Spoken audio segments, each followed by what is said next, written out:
मी कैलास सोनवणे आपले हार्दिक स्वागत करतो। सुरुवातीला पाहूया 24 तासातील ताज्या घडामोडी। धुळे जिल्हा काँग्रेस कमिटीतर्फे भाजपचे खासदार अनुराग ठाकूर यांच्या प्रतिमेस करण्यात आले जोडेमार आंदोलन। लोकशाहीर अण्णाभाऊ साठे यांच्या जयंतीनिमित्त अभिवादन। बांधकाम कामगारांना पेटी व गृहोपयोगी संच देण्यास अधिकाऱ्यांची टाळाटाळ, कामगारांतर्फे आंदोलनाचा इशारा। वन विभागाचे अधिकारी गजानन सानप यांचा सेवापूर्तीनिमित्त सत्कार सोहळ्याचा कार्यक्रम संपन्न। प्राथमिक आरोग्य उपकेंद्र येथे माजी जिल्हा परिषद सदस्य संभाजी गवळी यांच्या हस्ते करण्यात आले वृक्षारोपण। आणि विटावट्टी येथील शब्बीर भंगारवाले ते दुर्गादेवी मंदिरापर्यंतच्या रस्ता काँक्रीटीकरणाच्या कामाचा आमदार फारुख यांच्या हस्ते शुभारंभ। आता बातमीपत्र विस्ताराने। विरोधी पक्षनेते खासदार राहुल गांधी यांच्या विरोधात मनोवादी वृत्तीचे वक्तव्य केल्याच्या निषेधार्थ धुळे जिल्हा काँग्रेस कमिटीतर्फे भाजपचे खासदार अनुराग ठाकूर यांच्या प्रतिमेस जिल्हाधिकारी कार्यालयाच्या आवाराबाहेर जोडेमार आंदोलन करीत निषेध नोंदवण्यात आला। भाजपचे खासदार अनुराग ठाकूर यांनी लोकसभेत विरोधी पक्षनेते राहुल गांधी यांच्या विरोधात मनोवादी वृत्तीचे वक्तव्य केल्याच्या निषेधार्थ धुळे जिल्हा काँग्रेस कमिटीतर्फे जिल्हाधिकारी कार्यालयाच्या आवाराबाहेर त्यांच्या प्रतिमेस जोडेमार आंदोलन करीत निषेध नोंदवण्यात आला। सर्व समाज घटकांना लोकसंख्येच्या प्रमाणात न्याय व हक्क मिळावेत यासाठी जातनिहाय जनगणना करणे गरजेचे आहे। काँग्रेस पक्ष व इंडिया आघाडीतील मित्रपक्ष जातनिहाय जनगणना करण्यास कटिबद्ध आहेत, परंतु भाजपचा जातनिहाय जनगणनेला तीव्र विरोध आहे। विरोधी पक्षनेते खासदार राहुल गांधी यांनी लोकसभेत जातनिहाय जनगणनेचा मुद्दा मांडल्याने चातुर्वर्ण्य व्यवस्थेच्या विचारधारेतून आलेल्या भाजपचे अनुराग ठाकूर यांनी खासदार राहुल गांधी यांना जात विचारून त्यांचा अपमान केला आहे। तर देशाचे पंतप्रधान नरेंद्र मोदी यांनी ट्विटरवर अनुराग ठाकूरांच्या विधानाचे कौतुक केले, हे त्याहून गंभीर आहे। जातीयवादी राजकारण करणे हाच भाजपचा अजेंडा राहिला आहे। देशाच्या सर्वोच्च पदावर बसलेला व्यक्ती जाती धर्माच्या नावावर तेढ निर्माण करणाऱ्या विधानाचे समर्थन करतो, हे या देशाचे दुर्दैव आहे। भाजपने कितीही विरोध केला, अडथळा आणला तरी जातनिहाय जनगणना होणारच असा ठाम विश्वासही यावेळी व्यक्त करण्यात आला। या प्रसंगी खासदार अनुराग ठाकूर यांच्या प्रतिमेला जोडे मारतानाच केंद्र सरकार विरोधात जोरदार घोषणाबाजी करण्यात आली। जातीयवाद पसरवणाऱ्या मोदी सरकारचा धिक्कार असो, जातीवादी अनुराग ठाकूरचा धिक्कार असो, नहीं चलेंगी, तानाशाही नहीं चलेंगी अशा घोषणांनी आंदोलकांनी लक्ष वेधून घेतले होते। या आंदोलनात काँग्रेसचे प्रदेश उपाध्यक्ष भाई नगराळे, प्रदेश काँग्रेसचे सरचिटणीस युवराज करंकाळ, जिल्हाध्यक्ष श्यामकांत सनेर, माजी खासदार बापू चौरे, शहर काँग्रेस अध्यक्ष डॉक्टर अनिल बामरे, महिला काँग्रेस अध्यक्षा गायत्री जायसवाल, माजी पंचायत समिती सभापती भगवान गर्दे, ज्येष्ठ नेते रमेश त्रिखंडे, रणजित पावरा, पितांबर महाले, जिल्हा बँकेचे माजी संचालक प्रकाश पाटील, पंचायत समिती सदस्य राजेंद्र देवरे, प्रवीण चौरे, जिल्हा युवक काँग्रेसचे माजी उपाध्यक्ष हर्षल साळुंके, माजी सरपंच शिवाजी ऐरे, रवींद्र चौधरी, विलास पाटील,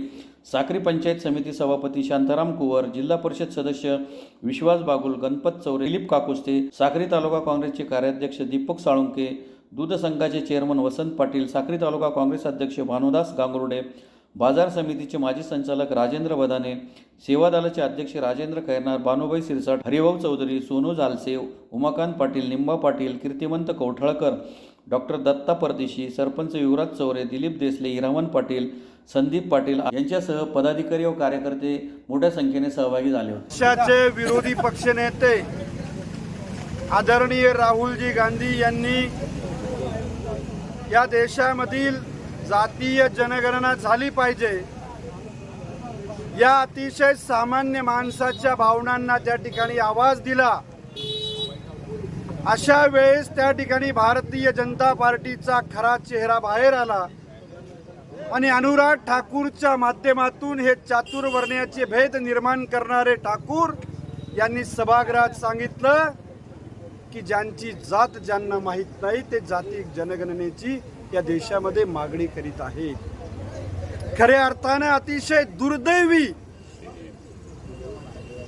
घोषणा अनुराग ठाकूरांनी सभागृहामध्ये केली, त्याचा निषेध शब्दांनी देखील होणे नाही। मित्रहो, भारतासारख्या सुसंस्कृत देशामध्ये, भारतासारख्या सर्व धर्मीयांच्या देशामध्ये आणि खास करून स्वातंत्र्यानंतर ज्या गांधी परिवाराने या देशाला आहुती दिली, त्याग बलिदानाचं समर्पण करणारे हे कुटुंबाची जात विचारणारे हे जातीवादी अनुराग ठाकूर आणि त्याच्या भूमिकेचं समर्थन करणारे या देशाचे पंतप्रधान नरेंद्र मोदी यांचं देखील कुठल्या शब्दामध्ये निषेध करावा, त्यासाठी शब्द पुढे पडतील. लोकशाहीर अण्णाभाऊ साठे यांच्या जयंतीनिमित्त धुळे शहरातील फाशीपूल चौकात त्यांच्या पुतळ्यात समाज बांधव तसेच विविध पक्ष संघटनांतर्फे पुष्पहार अर्पण करून अभिवादन करण्यात आले. लोकशाहीर अण्णाभाऊ साठे यांच्या जयंतीनिमित्त धुळे शहरातील फाशीपूल चौकातील लोकशाहीर अण्णाभाऊ साठे यांच्या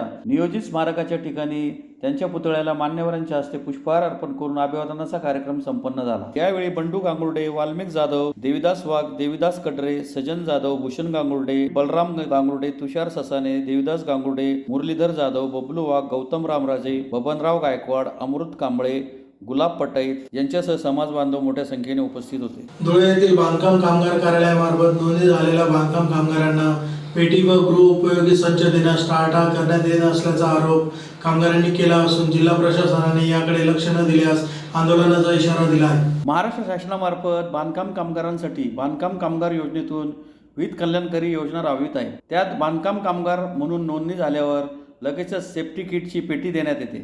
त्यानंतर गृहोपयोगी वस्तूंचा संच देण्यात येतो. परंतु धुळे येथील बांधकाम कामगार अधिकारी कार्यालयामार्फत टोकन देऊनही कामगारांना साहित्य उपलब्ध करून दिले जात नसल्याचा आरोप करण्यात आला आहे. कुंडाणे येथील संबंधित कार्यालयाच्या गोदामात कालपासून संच घेण्यासाठी कामगार आलेले असूनही त्यांना साहित्य उपलब्ध करून देण्यात आलेले नाही. याबाबत संबंधित विभाग जाणीवपूर्वक कामगारांची हेळसांड करीत असल्याने आंदोलनाचा इशारा देण्यात आला आहे. याकडे कामगार अधिकारी व जिल्हा प्रशासनाने लक्ष द्यावे अशी मागणी करण्यात आली आहे. काल रात्रीपासून आम्ही इथं योजना होती बांधकाम योजनेची, त्याच्यात आम्ही फॉर्म भरला होता. आम्हाला पेट्या मिळाल्या. आता भांड्यांसाठी आम्ही इथं काल रात्रीपासून नंबर लावलेला आहे. इथं गोडाऊनमध्ये माल असताना सुद्धा ते लोक काय म्हणताय की माल संपलाय, स्टॉक नाहीये म्हणे. आता आम्ही तिथं गोडाऊनला जाऊन बघितलं, जवळजवळ 500 तिथं बॉक्स पडलेले, पण ते काय सांगताय की आम्ही माल कोणालाहीच देणार नाही.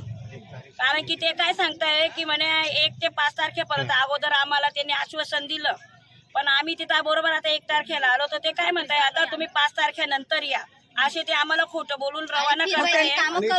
त्यांनी 1 तारखेला का वादा दिला आम्हाला की 1 तारखेलाच या तुम्ही इथं. आणि आता आम्ही म्हटलं की त्यांना 1 तारीख आम्हाला द्या, आम्ही घरी जातो परत, तर तारीख आम्ही तुम्हाला देणार नाही. मग आम्हाला कळल कसं काय की माल केव्हा वाटप होणार इथं.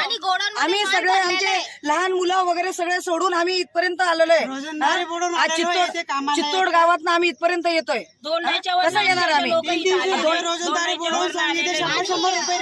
दोंडाच्या वरनं सुद्धा आलेले आहेत पब्लिक. गोडाऊन मध्ये माल भरलेले आहे. भरपूर माल आहे गोडाऊन मध्ये. इन्क्वायरी केली, परत माघारी घेऊन आम्हाला म्हणे की परत जावा, पण गोडाऊन मध्ये माल आहे तर त्यांना वाटप द्यायला पाहिजे. आणि मग कार्ड तिथून आम्हाला द्यायचे नव्हते, माल द्यायचा नव्हता. जे फॉर्म भरणारे इथं लोक आहे तर इथं आम्हाला बघताय 4-4 वेळेस चक्र मारताय, बघून जात आहे आणि म्हणताय घरी जावा घरी जावा. नाही तर त्यांनी इथं मग दुसरी कारवाई केली जाईल. इथं त्यांनी जर आम्हाला माल नाही दिला तर 15 दिवसापासून त्यांनी आज आम्हाला सांगितले होते त्यांनी. काल रात्री 7 वाजेपासून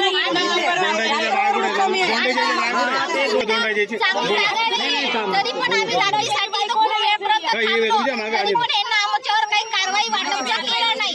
आणि पावसा पाण्याचे आम्ही अशी येऊन उभे राहतो. हे आम्हाला 1 तारीख डिक्लेअर सांगत नाही की या तारखेला आम्ही वाटप करणार. आम्हाला 15 तारखेपासून तर 23 तारखेचा वार दिला होता. 23 बी गेली, आज 1 पण आली, 1 तारीख दिली तरी ते वाटपसाठी आम्हाला इग्नोर करते. असे काय करते? 1 तारीख तरी नेमकं त्याने ठरवलं पाहिजे, नाही तर आज आम्हाला वाटप करून द्यायला पाहिजे.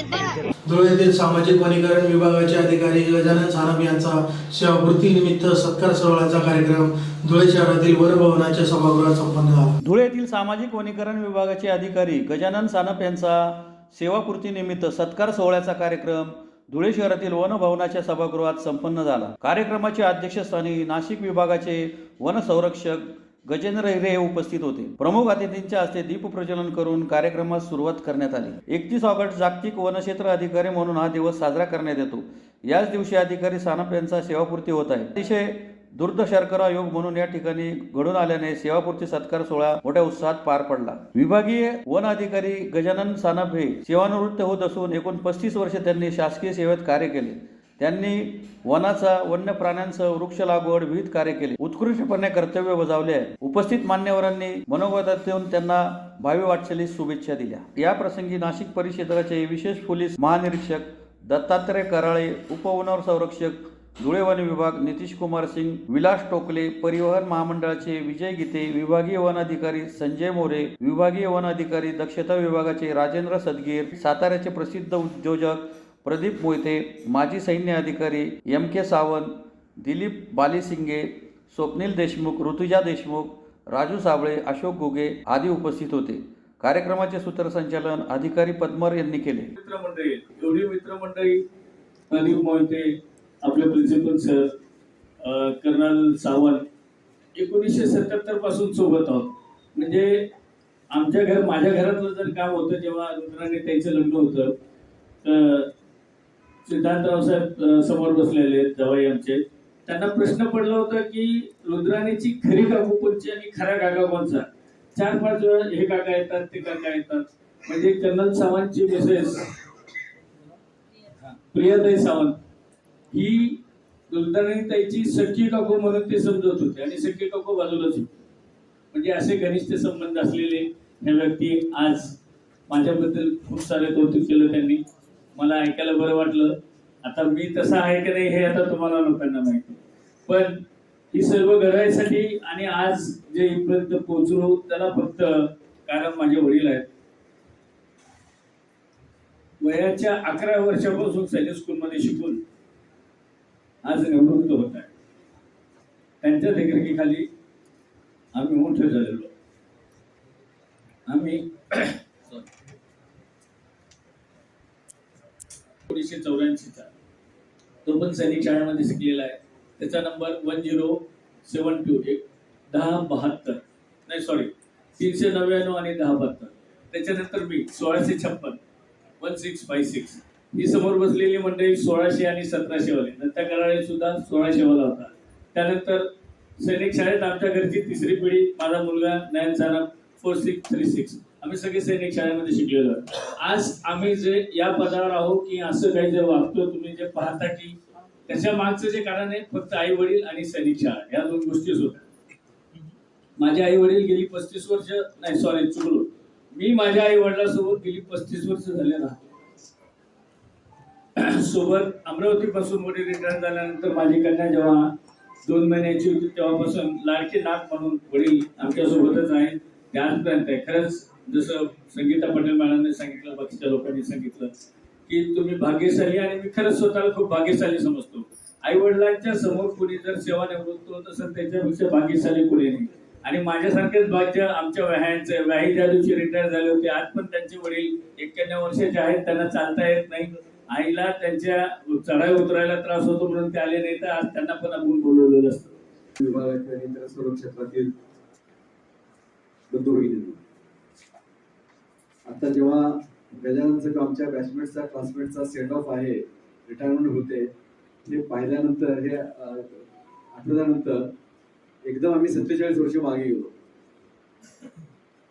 एक्झॅक्टली 1977 मध्ये सैनिक स्कूल सातारामध्ये हा काय मी काय प्रदीप, त्यानंतर 78 मध्ये विलास, कर्नल M.K. वगैरे आम्ही सगळे एकत्र आलो.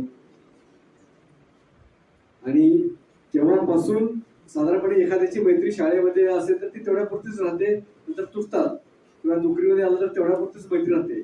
पण एवढी जवळजवळ 50 वर्ष मैत्री राहते, टिकते आणि त्या मैत्रीसाठी एकत्र येतात.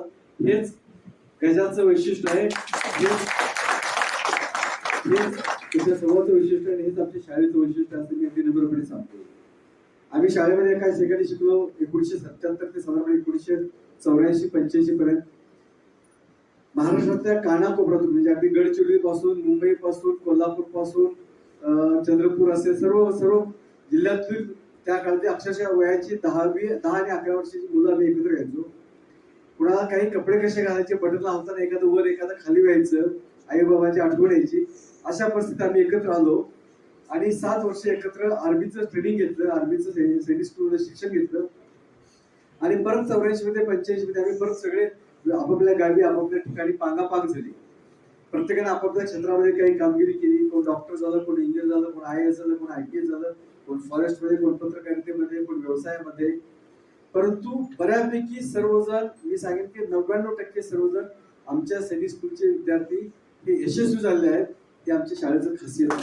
धुळे तालुक्यातील लळिंग येथील प्राथमिक आरोग्य उपकेंद्र येथे माजी जिल्हा परिषद सदस्य संभाजी गवळी यांच्या हस्ते वृक्षारोपणाचा कार्यक्रम गुरुवारी संपन्न झाला. धुळे तालुक्यातील लळिंग येथील प्राथमिक आरोग्य उपकेंद्र येथे माजी जिल्हा परिषद सदस्य संभाजी गवळी यांच्या हस्ते गुरुवारी वृक्षारोपणाचा कार्यक्रम संपन्न झाला. धुळे जिल्ह्यात 50 लाख वृक्ष लागवडीचे उद्दिष्ट असून यासाठी सर्व विभागांनी वृक्ष लागवडीचे सूक्ष्म नियोजन करण्याच्या सूचना जिल्हाधिकारी अभिनव गोयल यांनी दिल्या आहेत. त्यानुसार जिल्हा आरोग्य विभागाच्या सूचनेनुसार येथील प्राथमिक आरोग्य उपकेंद्र येथे वृक्ष लागवड करण्यात आली. यावेळी आरोग्य केंद्राच्या कर्मचाऱ्यांनी एक वृक्षाची लागवड करून त्याचे संगोपन करण्याची जबाबदारी स्वीकारली. या प्रसंगी माजी जिल्हा परिषद सदस्य संभाजी गवळी, पोलीस पाटील सुनील सिंह परदेशी, शिवाजी बागुल, सुभाष मोरे, लेश जगदाळे, किसन जिप्रे, समुदाय आरोग्य अधिकारी डॉक्टर प्रवीण मुंडे, आरोग्य सेविका सुनंदा पाटील, आशा सेविका कविता बच्चाव, रेखा गवळी, सारिका गवळी, कल्याणी गुरव आदी उपस्थित होते. 1 ऑगस्ट 2024 रोजी माननीय CEO सर, जिल्हा आरोग्य अधिकारी, तालुका आरोग्य अधिकारी व वैद्यकीय अधिकारी प्राकेंद्र आर्वी यांच्या सूचनेनुसार व आरोग्य संघटनेच्या सूचनेनुसार आज उपकेंद्र लळिंग प्राकेंद्र आर्वी येथे वृक्ष लागवड करण्यात आली. यावेळी माजी जिल्हा परिषद सदस्य तसेच पोलीस पाटील, गावचे नागरिक, समस्त नागरिक यांच्या हस्ते वृक्षारोपण करण्यात आले. तसेच हे वृक्ष आम्ही आमच्या प्रत्येका कर्मचाऱ्याने एक वृक्ष असे ठरवून घेऊन त्याची निगा राखू व त्यांची लागवड केली आहे. धुळे शहरातील प्रभाग क्रमांक 3 मध्ये देवपुरातील विटावट्टी येथील शब्बीर बंगारवाले ते दुर्गादेवी मंदिरापर्यंतच्या रस्ता काँक्रिटीकरणाच्या कामाचा आमदार फारुख शाह यांच्या हस्ते गुरुवारी शुभारंभ करण्यात आला. महानगरपालिका क्षेत्रात मूलभूत सोयीसुविधांचा विकास योजनेअंतर्गत प्रभाग क्रमांक 3 मधील देवपुरातील विटाभट्टी येथील शब्बीर बंगारवाला ते दुर्गामाता मंदिरपर्यंत 25 लाख रुपये खर्चाच्या कॉन्क्रीट रस्ता व गटार बांधकामाच्या कामाचा शुभारंभ आमदार फारुख शाह यांच्या हस्ते गुरुवारी संपन्न झाला. स्थानिक नगरसेवक नागरिकांच्या मागणीनुसार आमदार फारुख शाह यांनी सदर रस्त्याच्या कामासाठी 25 लाख रुपये मंजूर केले होते. त्याअंतर्गत सदर कामाचा त्यांच्या हस्ते गुरुवारी शुभारंभ करण्यात आला. यावेळी आमदार फारुख शाह यांच्यासोबत मुक्तार अन्सारी, डॉक्टर दीपश्री नाईक, फातिमा अन्सारी, सिकंदर शाह, मौलवी शकील, प्यारेलाल पिंजारी, इक्बाल शाह, शब्बीर शाह, रफिक शाह, नूरा शेख, कैसर अहमद, डॉक्टर बापूराव नाईक, सऊद सरदार, रिजवान अन्सारी, जावेद शाह, सुफी कुरेशी, आसिफ पोपट शाह, निसार अन्सारी, निशार बापू शाह, मुजू शेख, हाशिम अन्सारी, आसिफ शाह मुल्ला, हारून काटिक, मलेका काटिक आदी उपस्थित होते. विटाभट्टी, नूरनगर या परिसरात शब्बीर बंगारवाले यांच्या घरापासून तर मंदिरापर्यंत रस्त्याच्या काँक्रिटीकरणाचा शुभारंभ आज माझ्या हस्ते करण्यात आलेला आहे. या कामासाठी आमचे या परिसरातील नगरसेवक सईद बेग, नगरसेवक गडी डालर, नगरसेवक नासिर पठाण, तसेच आमची महिला शहराध्यक्षा फातिमा मॅडम, कैसर पेंटर, शहजाद भाई आणि आमचे फैसल भाई अन्सारी वगैरे ह्या लोकांनी माझ्याकडे ह्या कामाची मागणी केली होती. त्यासाठी मी नागरिकांची मूलभूत सोयीसुविधा या योजनेअंतर्गत 25 लाख रुपये मंजूर करून दिलेले होते आणि आज त्याच कामाचा शुभारंभ माझ्या हस्ते करण्यात आलेला आहे. यावेळी माझ्यासोबत आमचे सर्व नगरसेवक, कार्यकर्ते, शोएब भाई आणि समीर मिर्झा आणि आमची महिला टीम मोठ्या संख्येने येथे उपस्थित आहे. पुन्हा एक नजर ठळक घडामोडीवर. धुळे जिल्हा काँग्रेस कमिटीतर्फे भाजपचे खासदार अनुराग ठाकूर यांच्या प्रतिमेस करण्यात आले जोडेमार आंदोलन. लोकशाहीर अण्णाभाऊ साठे यांच्या जयंतीनिमित्त अभिवादन. बांधकाम कामगारांना पेटी व गृहोपयोगी संच देण्यास अधिकाऱ्यांची टाळाटाळ, कामगारांतर्फे आंदोलनाचा इशारा. वन विभागाचे अधिकारी गजानन सानप यांचा सेवापूर्तीनिमित्त सत्कार सोहळ्याचा कार्यक्रम संपन्न.